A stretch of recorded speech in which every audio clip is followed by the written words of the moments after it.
There we go. All right. Well, today we're gonna. Thanks everyone for joining us. First of all, today we're just going to talk a little bit about leadership. And as you can see, what type of leader you want to be. And today we have Darren here with us to speak on this. I will let Darren talk to us about his background. I mean, racquetball, VP of sales. I'll let him do the work, but he's got a pretty cool background for everyone. So, Darren, if you want to take it away. Thank you very much. Well, good afternoon, everybody. I'm glad you could join me. I've gotten to speak with some of you previously about this time last year, before the COVID hit stuff, all the COVID stuff hit, and we had to scatter and hide out at home all the time. This was actually the last in-person talk that I did before all that stuff hit. So looking forward to kind of a revamp of what I shared before. If you didn't get to attend that talk, I don't think you're going to be lost by any means. But if you did attend, I definitely have some new things to share with you as well. Read some more books I'm going to recommend and things like that. So compiled those ideas and want this to be some real takeaway resources. I don't have the answers to everything, but I'm trying to share the answers that I do have, and then also point you in the direction of rounding out your knowledge from other people as well. So with that, I wanted to do a little bit about yours truly, and then I will dive into the presentation itself. So as Chris kind of touched on, I guess you could say I've had what you would call an eclectic background. I used to be somebody really cool. Now I'm just a guy with a day job. I was a professional racquetball player for about 6 years. The very large majority of my mid-teens on to about age 30 was all dedicated towards the pursuit of achieving the highest level of that I could. I made it into the top 20 in the world for about 3 of those 6 years, traveled all over the US, went to some events in Canada and Mexico, and did it till I was burnt to a crisp and retired and never wanted to look at a hardwood floor again. After that, and after that little bit of a break, I did end up going into some coaching. I've been the ASU racquetball coach for the past 14 years and counting. Again, been on hold with the COVID stuff for the past year. But in that time, I am very proud to say that I have helped develop over 3 dozen collegiate All-Americans. We have a women's national championship to our credit, and 2 different times I was selected as collegiate coach of the year. So I'm very proud of all of those things. That has been the most personally rewarding thing that I've ever done. And I still have some amazing relationships with a lot of those kids that went through that program. In the day job version of me, I am the vice president of sales for Triage Now, which is a company based here in Chandler.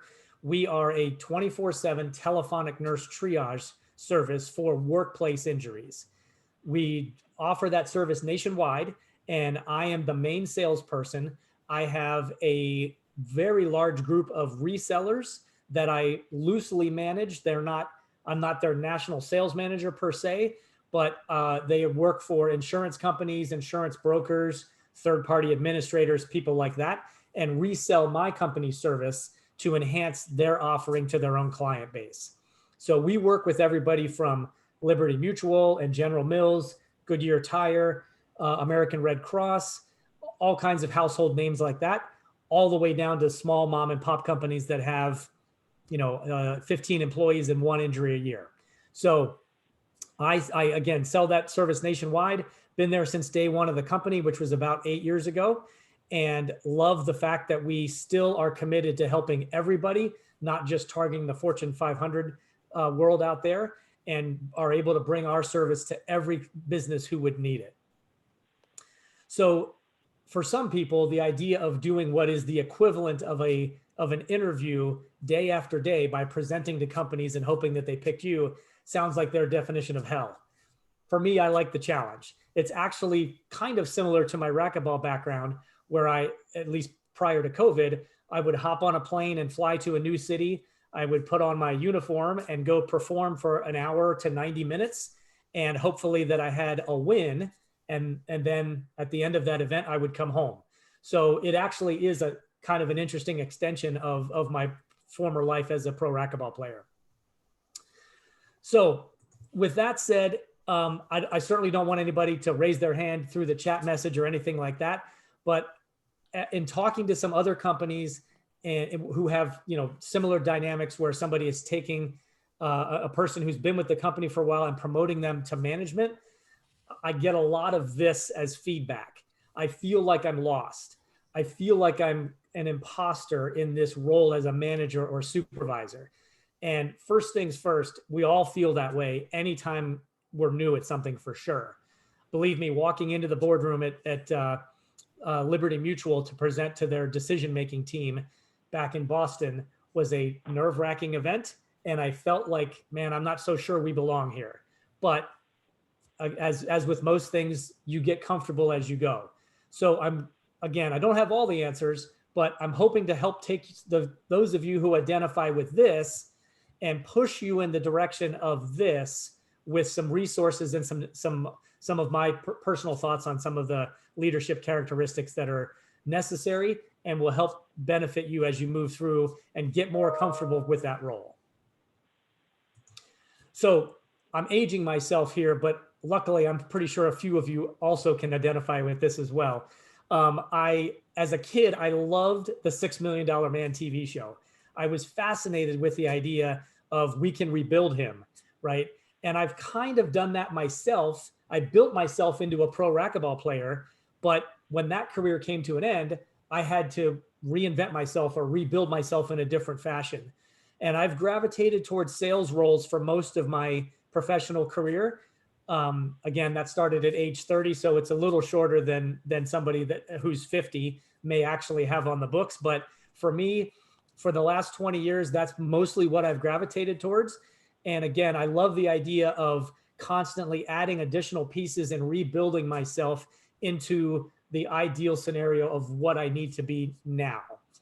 So I can share with you, having done some consulting and speaking and also rebuilding myself over the years, that it doesn't matter what field you're in, it's all kind of the same when it comes to management of others. You're kind of in the people business, no matter what your product or service is that your company makes or provides. And so that in and of itself has its challenges, especially if you've gone from, working side by side with everybody to now managing a bunch of people. That has a different dynamic for sure. And I learned a little bit about that last year when I spoke to this group. And so those are the kind of the things that I want to help touch on today. And while you may not be in need of a complete rebuild, hopefully we can plug in a few pieces that will help you get further down the path. So I'm guessing one of the toughest parts of your job, because I experienced this as a coach, in your role, you used to do everything, and now you're in charge of people who do stuff. And if you see somebody struggling with something, how hard is it to resist the urge to push them out of the way and get it done for them, right? And the guilty always laugh. So thank you for those of you who tipped your hand there. That is truly, for some people, a major struggle. And in this example, the football coach for Georgia actually hired a guy that they call the get back guy. And his sole job on the field is to grab the coach and pull him back onto the sidelines, because he cannot contain himself running out onto the field, shouting instructions to his players or interacting with the referees. So that's that guy's job, believe it or not, is to keep the coach in line and on the sidelines. So it's a tricky spot to have been with the company for a while, know how to do things, but still have the opportunity, to create the opportunity to allow others to learn, and then sometimes the hard way, right? The tricky part about management is that you're responsible for everything, but you're only able to leverage permission and experience at your own discretion. And you need to do that to a high degree, because you probably learned by doing things. I'm sure somebody showed you how to do something at first, but then you got better at it by doing it yourself. And the tricky part for some of you is allowing other people to do that same thing, to gain experience, sometimes to trip and fall on their face. You help pick them back up, dust them off, and and tell them to do it again, not jump in and do it for them, because again, that's not developing your workforce. You need to help them figure things out and get better at their job, because you have your own set of responsibilities. You don't want to have to micromanage what everybody does. Otherwise, your day will never end. So the question is, where are you now, right? What is your starting point? And again, I'm sure some of you are a little farther down the road than others, but where are you starting from? What do you need to work on? If there's things that I can help you with, I'm going to share my contact info. I do some one-on-one consulting. I'd love to work with your company if that would be of a fit. But if you just have a question or two that we don't get to at the end of this during our Q&A session, I'm going to share with you how to reach out to me, and I'd be happy to have you bounce some things off of me so that we can get a little bit more personal and not do this in such a high-level format like I, of course, need to do for a group of people. So only you can answer this question, and it takes some introspection and some big picture view of how you're approaching your job. Are you doing this so that you can climb upward, or are you doing it for the greater good of the company and the employees? If you're in it for yourself, it's going to feel like this, right? She's climbing without a rope, you know, kind of doing a free solo climb. Not the greatest way to get the most out of the team around you. A winning mentality is going to be, we all win together, of course. So you may have done a great job when you were on the floor, but now that you've been bumped up to management, the expectation is that you will learn those skills just like you did previously learning the skills on the floor.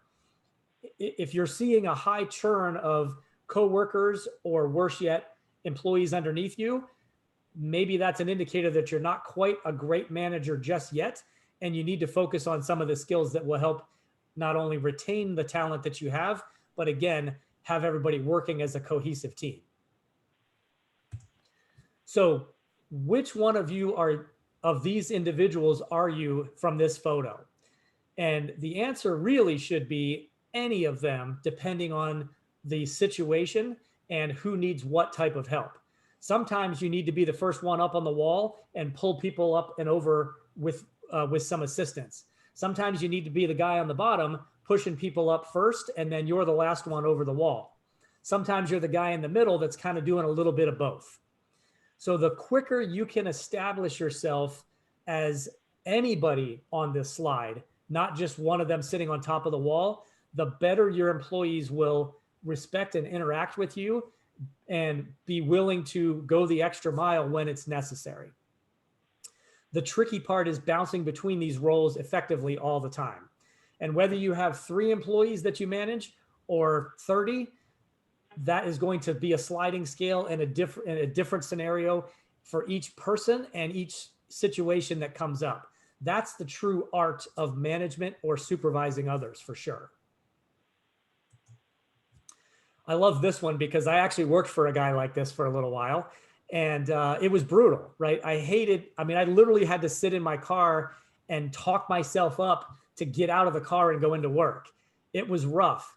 And I also, I didn't mention this in my intro, but I did medical sales for a little while, and I did orthopedics and trauma stuff. So I was in the OR with the doctors, basically as tech support for the equipment used to install a total hip replacement or a total knee replacement, things like that. And a couple of the doctors definitely fell into this category. Everybody in the OR was on edge because the doctor would flip out about every little mistake. They were militant. They yelled at people all the time. I had a guy throw a scalpel at me, believe it or not. Those personalities do not bring the best out in people, for sure.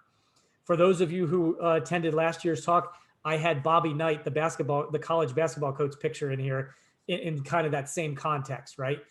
The idea that the beatings will continue until morale improves no longer plays. And I hate to say it in such a general tone, but I do believe there's some truth to it.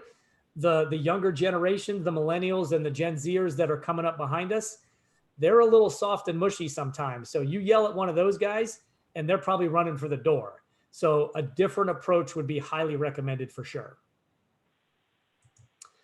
So apologies for those of you who are not Tampa Bay and or Tom Brady's fans, but you got to give it to the guy. He is certainly the greatest at his craft and an easy example of somebody who has truly mastered what they do. My goal as a public speaker isn't necessarily to become the next GOAT, right? The greatest of all time. There's plenty of people who got a start way before I did.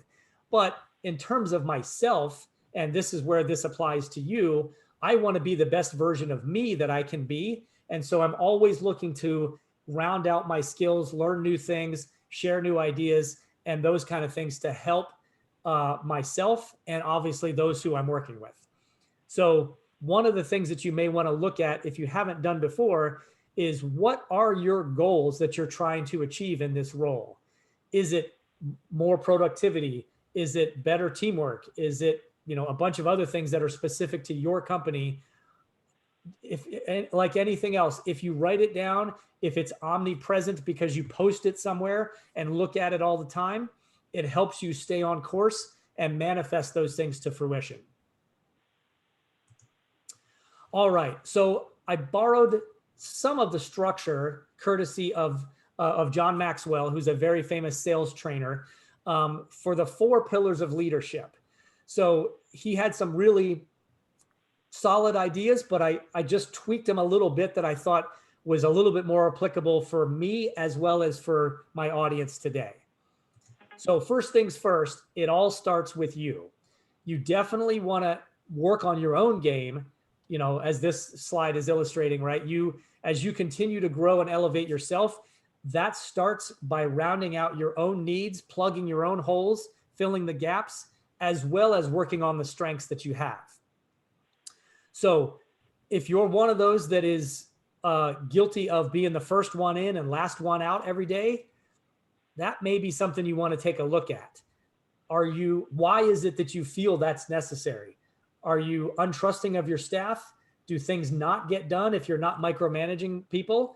Or are you just kind of imposing your will on everybody or showing how it should be done by you being the first guy in and the last guy to leave? Well, when it comes to rounding out and taking care of yourself, that may be something you need to look at. Because if you're spending all of your time at work, is your home life suffering? Because believe me, if your home life is suffering, that's going to invade your workspace too. You're going to be worried about those kind of things, and now you're going to be distracted from your job. So set some parameters so that you're not working 70 hours a week and getting paid for 40. I realize that there's times where that's necessary, and that's understandable for sure. But I'm confident that no one ever told you, hey, you need to be here every hour of the day that we're open. But it's easy for us, responsible, driven individuals, to take on that kind of role and think to ourselves, this is how I need to do it. Or this is how my boss used to do it, so I need to do the same thing. Some of it needs to become yours, right? You need to write the script for yourself.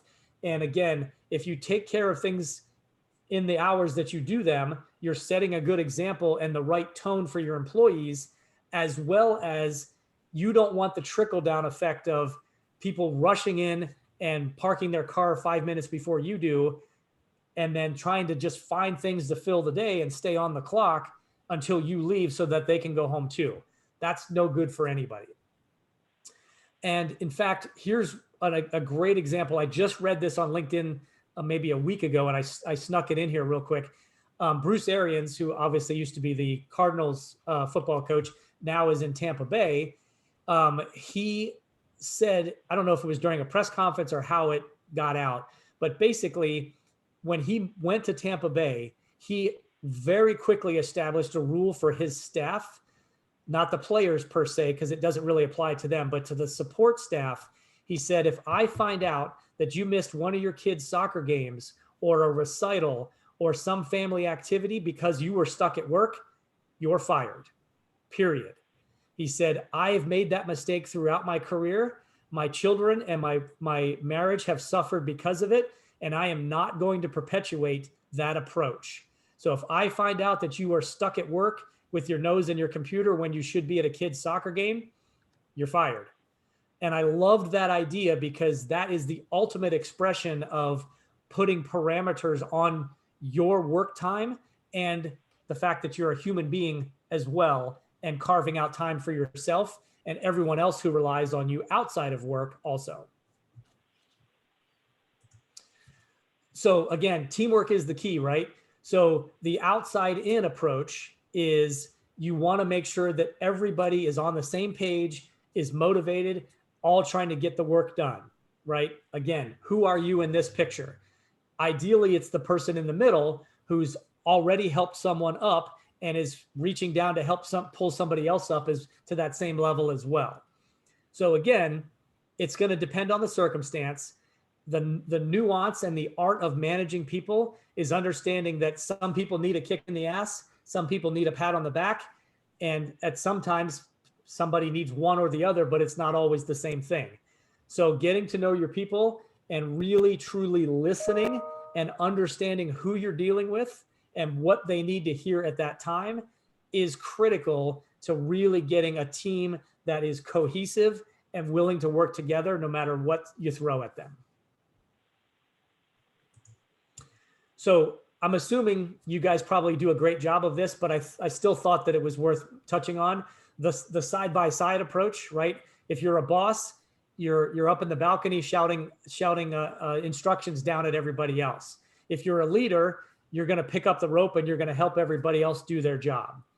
Because you went from doing the job before to a management role, it's far easier for you to jump back in and help out if there's a deadline to meet, if there was a production run that got interrupted and things are falling behind, somebody's out sick, whatever it may be. It's probably a little easier for you to plug in and fill that role.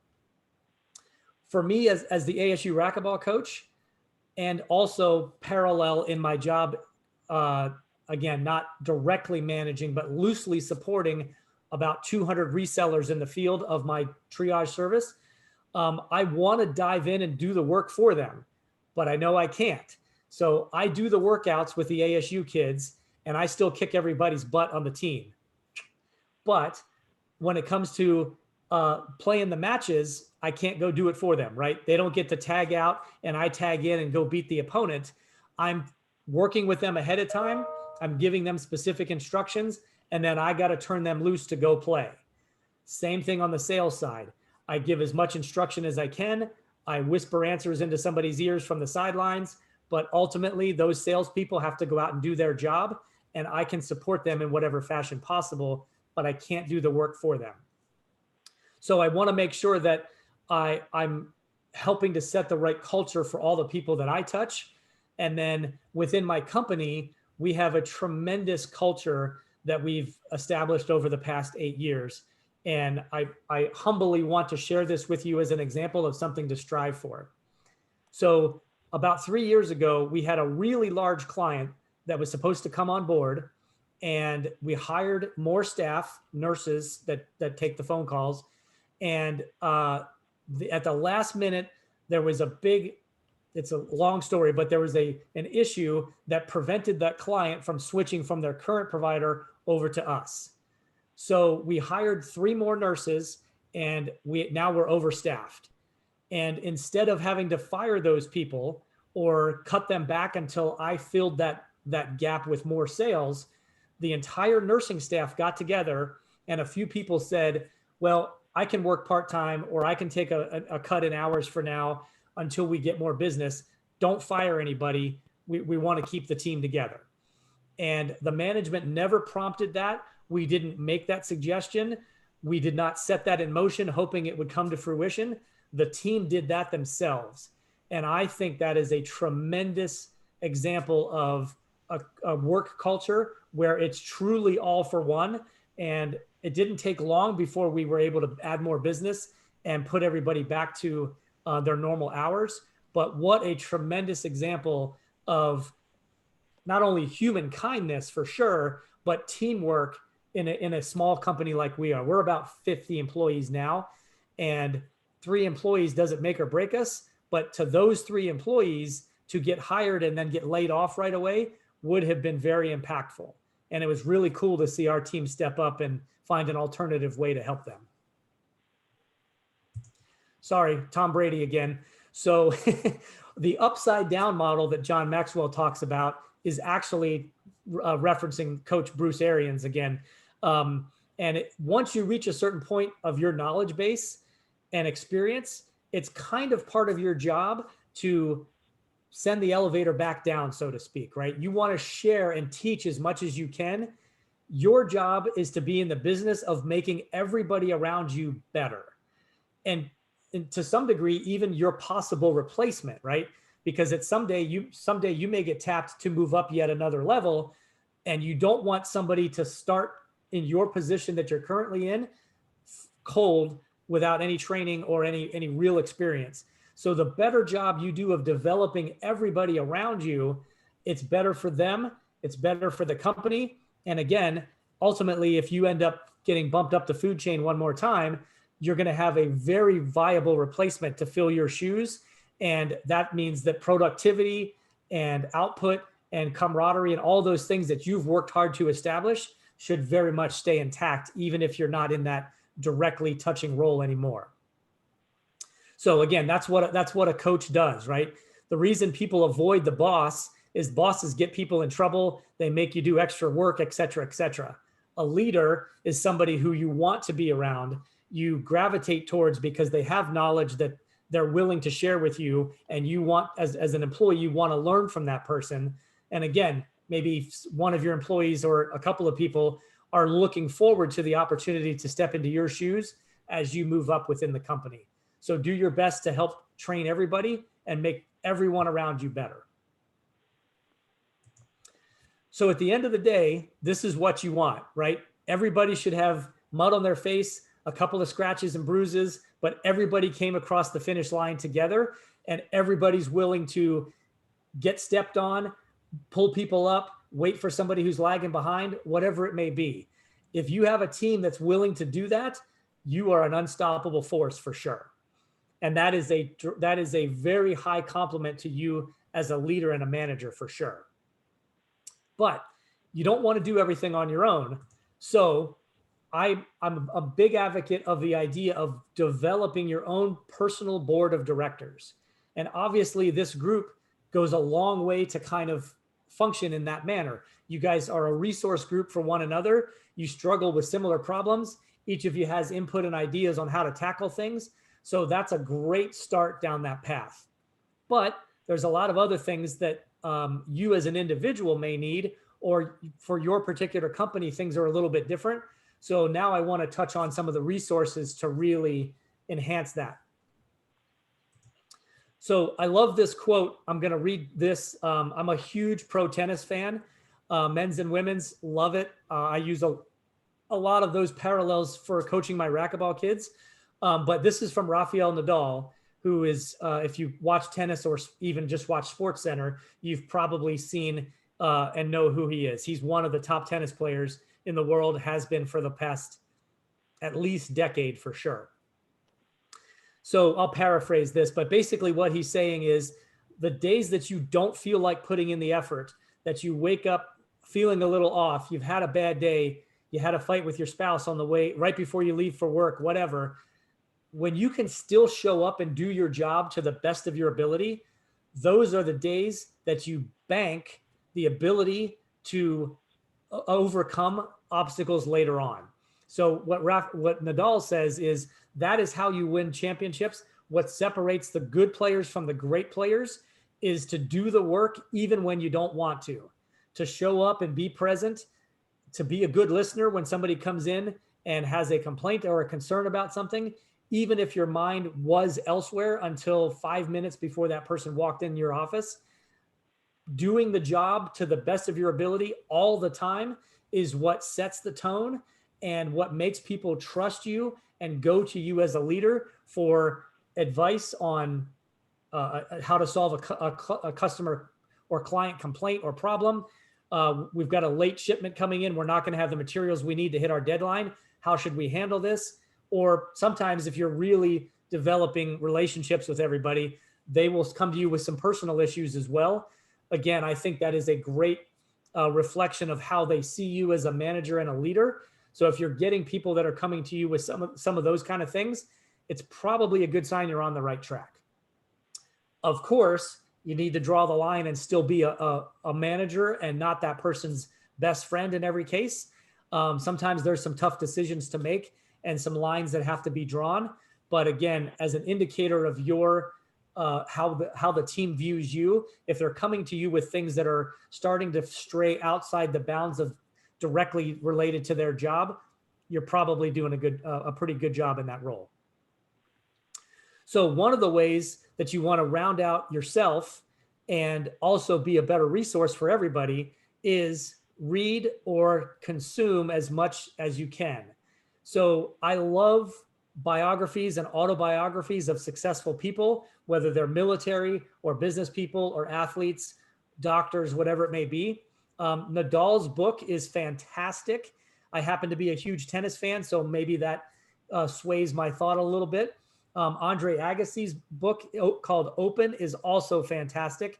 There's a lot of great life lessons in those two books for sure. But anytime you can expose yourself to a winning mindset, whether you're reading books or listening to audiobooks or listening to podcasts, I think that has a tremendous impact for sure, especially the longer that you do it. Your mindset can easily bend in the direction of somebody that you admire and want to follow pretty quickly if they are front and center in your life all the time. So even though you don't know any of these people directly that are listed on the screen here, add them to your personal board of directors, quote unquote, virtually by listening to their audiobooks or watching their YouTube videos, reading the books that they've written, things like that. All of that I still include in my definition of personal board of directors, because I don't have to have a one-on-one relationship with someone to learn from them for sure. So I referenced John Maxwell earlier. I used his four pillars of leadership. Jocko Willink is the scariest individual that I've ever seen, probably, at least one that's written a book. He is an ex-military guy, was an Army Ranger, and he and his partner, Leif Babson, have created a company called Echelon Front. They do corporate talks and consulting and a lot of things like that in the business world. They do not come in with a boot camp mentality. That's not their approach by any means. But Extreme Leadership, Extreme Ownership was a fantastic book. He really talks about managing not only down the food chain, but up as well. And so for me, I thought those two chapters were really impactful. And I love that book, and I think it's a great read for anybody. On the polar opposite of personalities, Simon Sinek is a really nice, caring, soft and mushy kind of guy, right? But he broke the internet with a couple of different things. He did a TED Talk. It was actually a TEDx talk at first, which is the minor leagues for the TED Talks, called Start With Why. And then he wrote a book about that as well. And it's a good sales tool book, but it really does touch every part of the company, talking about why you do what you do as a company or a provider of services or a vendor, not just how you do it and what you do, but why. And getting everybody in your charge to buy into that why, again, is a great team building exercise for sure. He also has his most recent book called Leaders Eat Last. I think the title kind of gives you the outline of what that talks about. It's always pushing others forward. If at the end of the year you receive an award and you're up on stage and you don't at least acknowledge the rest of your team or insist that they come up with you for those kind of accolades, you're going to be a boss and not a leader. So he definitely touches on those kind of things as well. So Ken Blanchard, the Grand Canyon University used to have an affiliation with them for the servant leadership. He's got tons of books, tons of videos. All of those kind of things are great resources. Jack Stack, The Great Game of Business. It's a little different approach. It is an open book approach to business. Might want to get approval from the owners before you take that, go down that particular path. But I definitely think it's an interesting approach. And it's, again, a great way to build teamwork, because everything's open, including the bottom line, how this department impacts that. If you are missing deadlines and we're paying additional shipping fees to get something delivered on time, or we pay a penalty for missing a deadline. Here's how that impacts the bottom line, et cetera, et cetera. Educating everybody as to how important their job is in the grand scheme of things is somewhat of a unique approach, but again, very, very good for team building. And then James Clear's book, Atomic Habits, is just fantastic. That would be more for you as an individual. But I love that. When I read that recently, it is top of my recommended read list for sure. So I know you're busy. The question is, how many books should you read? Well, according to a recent search, the average CEO reads 60 books a year. That's a lot. I realize you're not a CEO, but that gives you some scale as to how much new information you should try to consume if possible. Now, the good news is I don't read 60 books a year. I love podcasts and I love audiobooks. I don't listen to either at the gym. I save the heavy pounding music for the gym. But if I'm driving anywhere, if I'm doing yard work, whatever it is, and I can have my headphones in and I can be consuming content in that fashion and learning things as I'm doing some mindless task like raking my backyard, I love that. I really consume way more content without having to sit down and read 50 or 60 books a year. So highly recommend Audible, podcasts, all those kind of things to continue to add to your own personal board of directors and your own knowledge and leadership skills that you're looking to enhance. So to quote, this is a takeoff on the Nike, there is no finish line thing, right? Ideally, learning and self-improvement is a lifelong thing. And while you may know, as I do make this statement, I know everything there is to know about telephonic nurse triage. I've been doing it for 8 years. I have a narrow focus on what I do and what I sell to people. And so I am an expert at that.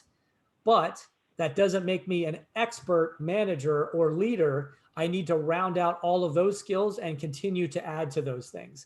So again, I'm always in the market for another book, a new podcast to watch, things like that, to continue my own learning so that I can share all of that information.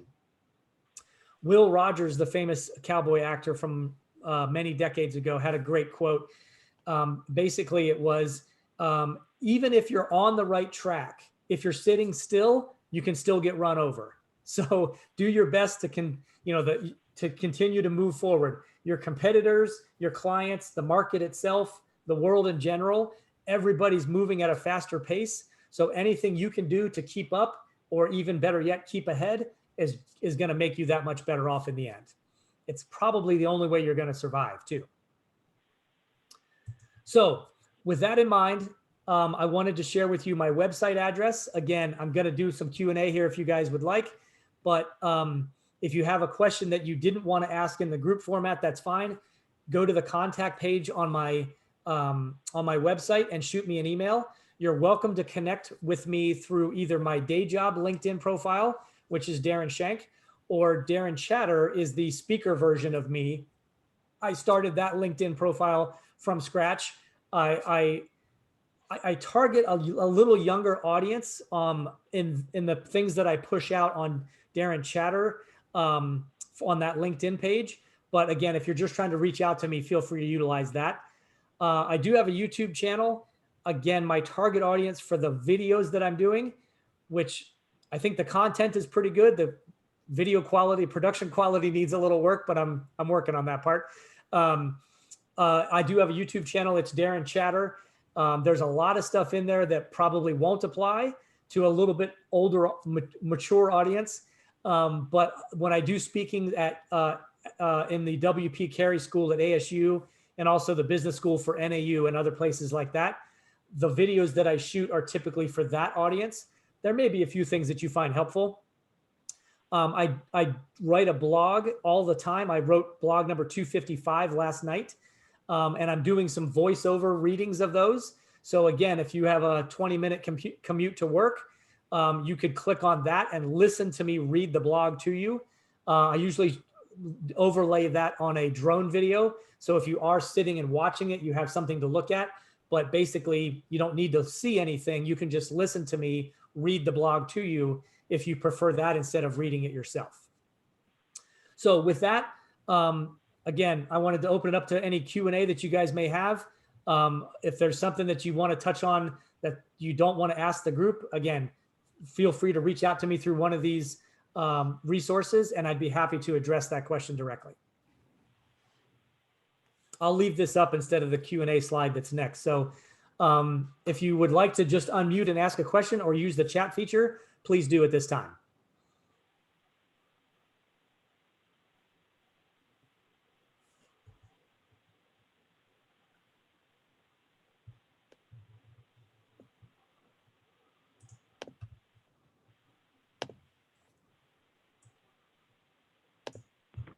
Does anyone have any questions?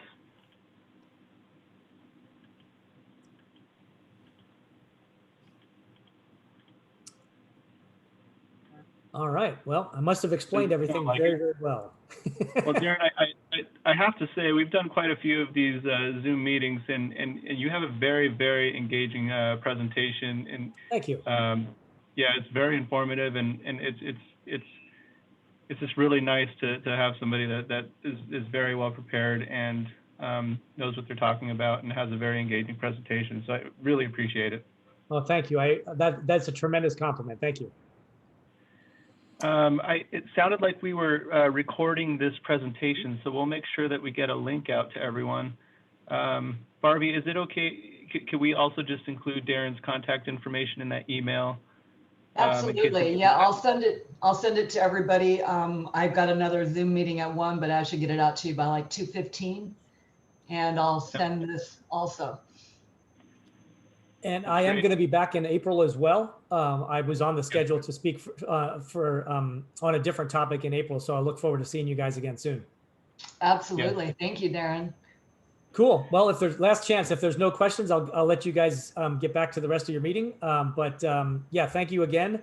Happy to help. So if there's something that comes to mind either today or later on, please reach out. I'd love to assist if I can. Sure. Thank you again, Darren. Appreciate it. Thanks, everybody. Have a great day. Okay, thanks. Hey, Chris. Are you still there? Hey, Barb, it's Darren. You're still co-presenter, right? Yes. Okay, so if I exit, I won't kill the meeting. Nope, I'm still on here. Yeah. Okay, cool. Thank you again. Appreciate it. Thanks. It was fabulous, Darren. Thank you. Thank you. I do appreciate that. And we'll talk to you next month. Sounds good. Thanks. Okay. Thank you. Bye. Bye.